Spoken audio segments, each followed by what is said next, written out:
말씀. 저희가 오늘 함께 나눌 말씀은 이제 갈라디아에서의 결론. 오늘 17절에 우리가 읽었듯이 내 몸에 예수의 흔적을 지니고 있느라. 그래서 갈라디아에서의 결론이 왜 예수의 흔적으로 결론이 나는지를 한번 생각하시면서 또 이 말씀 붙잡고 우리가 평생을 능력으로 살아가기를 원합니다. 갈라디아 교회 성도님들을 향해서 이제 바울 사도께서 6장 마지막 부분을 쓰고 있죠. 그러니까 마지막 부분이니까 결론이 되겠습니다. 결론은 어떻죠? 제일 중요한 것이 되겠습니다. 그래서 11절을 보시면은 내 손으로 너에게 이렇게 큰 글자로 쓴 것을 보라. 이제 바울은 눈이 안 좋았다고 저희들이 추정을 합니다. 그리고 그러다 보니까 글자를 쓰기가 쉽지 않았고, 그래서 편지 쓸 때 대필자가 있었습니다. 그래서 이제 바울이 불러주면은 성령님의 인도하심을 따라서 말씀을 이제 불러주면은 그러면 이제 옆에서 대필을 하는 그런 제자들이 있었죠. 그런데 결론을 쓸 때는 바울이 큰 글자, 이 말은 이제 내가 눈이 안 좋으니까 내가 직접 쓰겠다. 그런데 나는 작은 글씨 못 쓰니까 큰 글자로 쓴다. 또 하나는 크다는 말은 강조한다는 의미가 되겠죠. 그런 의미로 이 결론의 말, 강조하는 말, 그리고 직접 마음을 다해서 온 마음으로 주고 싶은 말. 우리식으로 얘기하면 뭘까요? 유언과도 같은 것이죠. 그리고 마지막 말과 같은 것입니다. 평생의 마지막 어떤 말을 한다면은 우리가 어떤 말을 할까요? 가장 중요한 말을 하겠죠. 그래서 이제 11절부터의 내용이 우리가 참으로 중요하게 받아야 됩니다. 그런데 바울이 사도께서 이렇게 하신 가장 중요한 결론이 뭔가 하면은 너무나 저는 참 중요한 표현이라고 생각을 합니다. 15절을 보시면요, 이렇게 나오죠. 할례나 무할례자가 아무것도 아니로되. 이 말은 사람들은 할례를 받았냐 안 받았냐 이걸로 막 따지고 그렇게 하는데, 그런데 바울은 할례나 무할례나, 즉 할례 받는 것은 이제 당시로 봐서는 율법주의에 얽매인 사람들을 얘기하죠. 또 무할례라는 것은 나는 이방인으로서 할례도 받지 않았지만 예수님 의지하며 나는 십자가 진다. 그런데 유대인들을 전도하러 가기 위해서는 할례를 받는 게 좋겠죠. 디모데처럼. 그러나 또 이방인에게 전도하기 위해서는 오히려 할례를 받게 하는 것이 걸림돌이 됩니다. 디도처럼 안 받게 할 수 있죠. 그래서 할례를 받든지 안 받든지 이것이 중요한 것이 아니다. 그 대신 17절에 내 몸에 예수의 흔적을 지닌다. 예수의 흔적은 우리가 다 추정하듯이 바로 십자가상에 못 박힘과 발에도 이제 못을 박히고 옆구리에 창자국이 있는, 그리고 가시 면류관을 쓴 십자가를 얘기합니다. 그런데 중요한 것은 바울은 이 할례가 가장 그때로서는 제일 중요한, 우리식으로 얘기하면 이슈였죠. 논쟁거리였잖아요. 유대주의자들은 당신들 아무리 예수 믿어봤자 소용없다. 할례 받아야 된다. 이렇게 나오는 그 할례를 바울은 바로 십자가하고 연결을 하고 있다는 것입니다. 이 말은 뭐죠? 할례를 막 주장하는 그런 율법주의자도 바울은 십자가로 다가간다는 겁니다. 또 십자가의 사람들에게 할례의 본질, 자, 우리가 할례를 언제 받았죠? 제일 처음에 할례의 기원이 BC 2000년이 되게 중요한 연도고요. 이제 그 2000년 정도의 어떤 시간, 그 다음에 BC 1500년이 중요하고 BC 1000년이 중요합니다. BC 2000년은 누구죠? 아브라함 시대입니다. 그러니까 갈대우르에 사는 아브라함을 이끌어서 이제 믿음으로 가나안까지 하나님 인도하신, 그게 창세기 12장이잖아요. 그런데 그 믿음의 아브라함에게 하나님께서 창세기 17장에 할례를 받게 하십니다. 그러니까 믿음이 먼저입니까? 할례가 먼저입니까? 구원이 먼저입니까? 할례를 받는 그것이 율법이 먼저입니까? 당연히 구원이 먼저고 믿음이 먼저죠. 창세기 12장. 그 다음에 구원의 하나님의 증표로 깨닫도록 하기 위해서 몸을 자르는 할례를 창세기 17장에 행했던 것이죠. 그리고 이것을 따라서 BC 1500년경에 이제 대표자가 모세잖아요. 모세가 시내산에서 율법을 받고 이스라엘 백성들을 다 할례를 행하도록 그렇게 하죠. 이제 그 강을 건너고 홍해를 건넌 다음에 할례를 받는 이제 그런 상황을 이제 이스라엘 백성들에게 행하는 동일한 것입니다. 그런 의미를 봤을 때 할례라는 그 본질은 이것을 통해서 구원을 받는다가 아니라 하나님의 은혜로 구원받은 것을 내가 증표로 삼기 위해서 그걸 보고 깨닫도록 하기 위해서 주신 것이 할례다. 그래서 이제 할례의 본질이나 십자가의 본질이나 동일하다는 겁니다. 여기에 바울 신학의 위대함이 있는 거죠. 유대주의자들에게도 본질을 찾으러 다가가고 그리고 이방인에게도 본질을 찾아서 다가가므로 유대인과 이방인의 차이가 없이 모두가 하나님의 은혜로 구원받을 수밖에 없는 그것을 행함으로 바울에게는 유대인의 차별, 이방인의 차별이 아니라 다 동일한 주의 자녀로 함께 끌어안고 나아가는 모습. 이것이 바로 이 갈라디아서의 아주 중요한 바울의 결론이에요. 자세가 되겠습니다. 자, 그래서 바울의 위대함은 율법주의를 극복하고 십자가의 사랑으로 모든 사람을 향하여 다가갔다.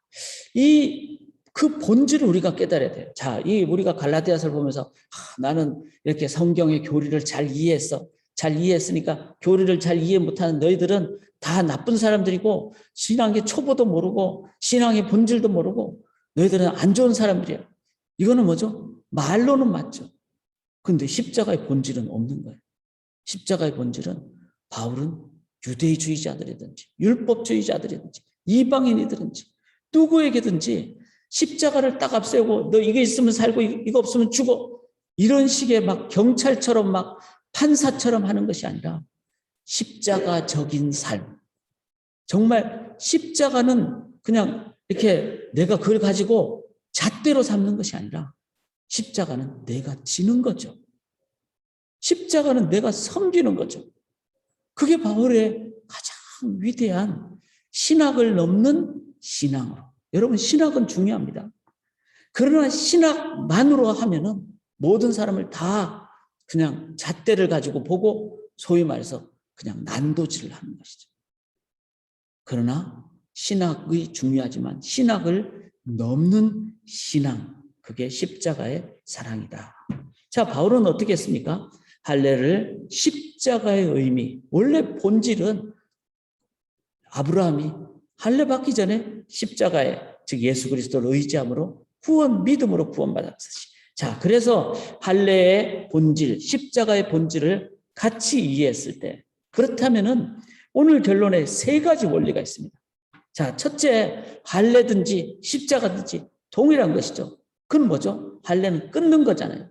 십자가는 뭐죠? 죽는 거잖아요. 누군가 죽어야지 이게 해결이 되는 출발이 되는 죽을 수밖에 없는 거. 왜 그렇죠?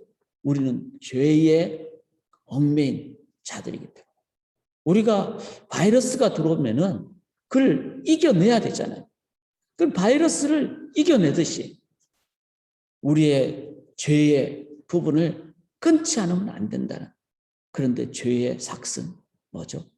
죽음, 사망.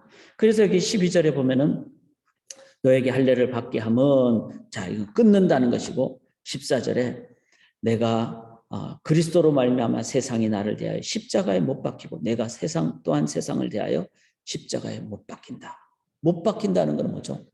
내 몸을 내 맘대로 움직일 수 없다는 거죠. 나는 내가 주인이 아니라 나는 죽은 존재다. 그래서 아브라함이 창세기 17장에 할례를 받았는데 몇 살 때 받았을까요? 99살에 받았어요. 자, 99살 다음에 100살에 이삭을 낳잖아요.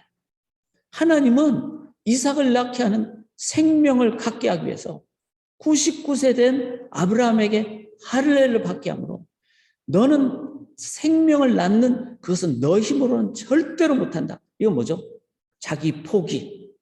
나의 죄로 인한 나는 아무것도 아닙니다. 나는 죽는 존재입니다. 라는 그 의미가 바로 할례와 십자가의 의미입니다. 사랑하는 여러분, 이것이 십자가의 첫 번째 의미고 할례의 첫 번째 의미라면 우리 모두가 십자가를 통하지 않고서는 성도가 될 수 없다면 나는 아무것도 아닙니다. 세례 요한의 고백도 그렇고 우리 모든 신앙의 고백이 바로 나는 죽을 수밖에 없는 죄인입니다. 이 고백은 바로 겸손입니다. 나 대신 죽어주셨다는 감사죠. 그래서 신앙인의 삶의 가장 첫 번째는요, 내가 죽어야 되는 존재. 이것을 다른 표현을 하면 겸손이죠. 이 부분을 우리들이 이해를 하고 그리고 늘 적용할 수 있기를 원합니다. 목회를 100년을 하든 어제 우리 한국에 참 귀한 목사님이 돌아가셨죠. 가장 세계에서 큰 교회 목회를 하시든 아니면 작은 낙도에서 목회를 하든 신앙인은요, 십자가를 이해할 때 나는 죽을 수밖에 없는 죄인입니다. 그것을 먼저 고백하는 자라는 것을 기억해야 됩니다. 그래서 저는 개인적으로 사역 을자를 구한다 이렇게 할 때 십자가의 그 의미를 겸손으로 이해하는 자가 아니라면 일단은 문제가 있다고 생각합니다.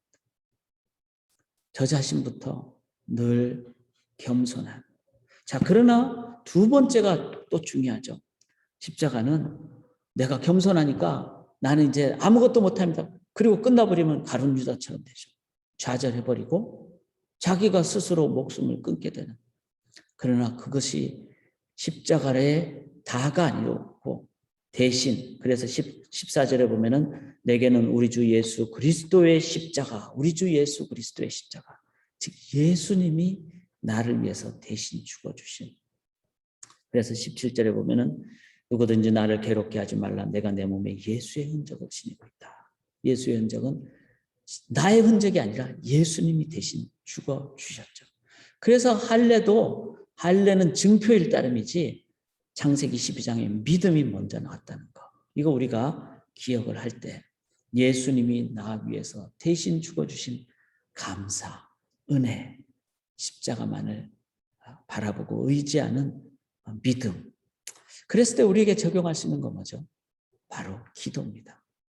기도는 그냥 도와주세요 이런 어떤 아뢰는 정도가 아니라 나를 위해서 대신 죽어주신 주님의 사랑과 그리고 주님의 은혜, 주님의 부활의 능력을 의지하는 것이 예수 이름 의지하는 기도이기 때문에 우리가 기도할 수 있는 특권이 있는 것이고 세상은 그걸 모르기 때문에 세상을 위해서 기도해야 되는 의무가 있습니다. 자, 할례와 십자가는 첫 번째 뭐죠? 끊음이라는 겁니다. 우리는 죽었다. 두 번째, 대신 죽은 예수님 때문에 감사한다. 그래서 주님만을 의지한다. 세 번째는 뭘까요? 바로 세 번째는 예수님이 죽었다가 부활의 첫 열매가 되셨다는 겁니다. 여기 15절에 보면은 할례나 무할례가 아무것도 아니라되 오직 새로 지으심을 받았다 그랬어요. 새로. 내가 죽어야 내가 완전히 없어지죠. 예수님 의지해야 이제는 살게 되죠. 그런데 그 예수님이 부활의 첫 열매가 됐으니까 이제는 내가 아니라 내 안에 그리스도께서 영생의 삶으로 나에게 새 생명을 주시는. 그래서 새로 우리가 지으심을 받은 이것을 16절에 이렇게 얘기합니다. 무릇 이 규례를 행하는 자에게와 하나님의, 자, 이 규례는 바로 십자가의 규례를 얘기합니다. 그런 자들에게 하나님의 이스라엘이라고 그랬어요. 하나님의 이스라엘. 이게 되게 중요한 표현이거든요. 바로 유대인들은 여호와 하나님, 자신들의 하나님의 이름을 여호와라고만 표현을 했어요. 그런데 바울은 유대인의 하나님뿐만 아니라 이방인의 하나님, 즉 하나님의 이제 모든 주의 백성들을 이스라엘, 새 이스라엘로 표현을 한 것이죠. 여기에는 유대인과 이방인을 다 뛰어넘는, 그리고 이들에게 평강과 긍휼, 평강은 뭐죠? 사랑과 희락과 화평, 화평이 할 때 그 평강을 얘기합니다. 그 다음에 긍휼은 뭐죠? 바로 사랑을 얘기합니다. 이것이 구약의 그 헤세드라는 단어의 신약의 의미입니다. 즉 성령의 열매는 우리로 하여금 평강도 받고 하나님의 은혜와 사랑도 깨닫게 되는, 바로 십자가는 성령으로 우리를 인도해 주신다. 이것을 기억할 때 세 가지를 이 아침에 우리가 한번 기억할 수 있기를 원합니다. 할례도 십자가도 끊음입니다. 두 번째는 주님만 의지하는 믿음입니다. 세 번째는 새로운 삶으로, 새 생명으로, 성령으로 인도해 주십니다. 이 세 가지를 우리가 십자가의 의미로 이해를 하실 때 제가 마지막 결론으로 이걸 한번 꼭 나누고 싶습니다. 당시에는 할례 안 받으면 너 나쁜 사람이야 이렇게 하는 율법주의가 성행했죠. 그러면 오늘날에는 잘못하면요, 제가 이렇게 표현합니다. 십자가 율법주의가 성행하고 있지 않을까. 이제는 교회 다니는 사람들이 많고, 한국에 가면은 막 번화가에 교회가 큰 어떤 외적인 막 으리으리한 건물로 이렇게 했을 때, 제가 이렇게 한국에 이제 한국 아파트가 많으니까 그런 지역에 가면은 문패에 교회 이름이 다 있잖아요. 근데 나도 모르는 사이에 내가 이 교회 다닌다, 이런 의미가 우리 속에 있을 수가 있어요. 또 다른 신종 십자가 율법주의가 됩니다. 나는 이 교회 다닌다. 나는 그래도 교회인데, 교회 다니는데, 나는 목사인데. 실은 자랑은요, 주님 외에는 없습니다. 나는 끝까지 잘라버려야 될, 나는 죽어야 될 그 십자가의 본질로 들어가지 않으면은 나도 모르게 십자가를 그냥 문패처럼 자랑거리로 사용하는 것처럼, 그리고 십자가 없는 사람 보면은 막 정죄하거나 막 비하하거나, 그런 것은 신종 십자가 율법주의가 아닌가. 언제나 겸손해야 된다고 믿습니다. 또 하나는 사도 바울처럼 끝까지 십자가를 지고 가는, 십자가 예수님을 의지하는, 이게 바로 내 몸에 예수의 흔적, 십자가를 내가 지고 가고 있는가. 이걸 우리가 늘 기억하시면서 오늘도 감사하시고, 오늘도 하나님 영광 의지하시고 성령님 의지하시고 이 땅에 가장 순수한 십자가의 복음만을 증거하시는 우리 성도님들 되시기를 주님의 이름으로 간절히 기원합니다. 이제 수요일 날 2주 동안에 이 십자가의 삶을 우리가 특강을 듣는데 전존제로 한 몸으로 드리는 예배를 제가 광고 삼아서 미리 나누고요. 주의 보혈을 의지하시고 오늘도 십자가의 흔적을 의지하심으로 감사하시고 내가 아닌 그리스도만 증거하는 주의 백성들 되시기를 주님의 이름으로 간절히 기원합니다. 이제는 예수 그리스도의 십자가의 구속의 은혜와 아버지 하나님의 독생자를 이 땅에 보내시고 십자가에 죽이신, 그러므로 우리를 살게 하신 아버지의 사랑과 우리로 하여금 그 십자가를 늘 깨닫도록 해주시는 성령님의 깨닫게 하심이 오늘도 그 십자가의 보혈의 감사와 은혜를, 능력을, 새 생명을, 그 권능을 세상 모든 사람들에게 유일한 길로 보여주고 나눠주기로 소원하는 주의 백성들의 삶이 지금부터 영원토록 함께 있을지어다. 아멘.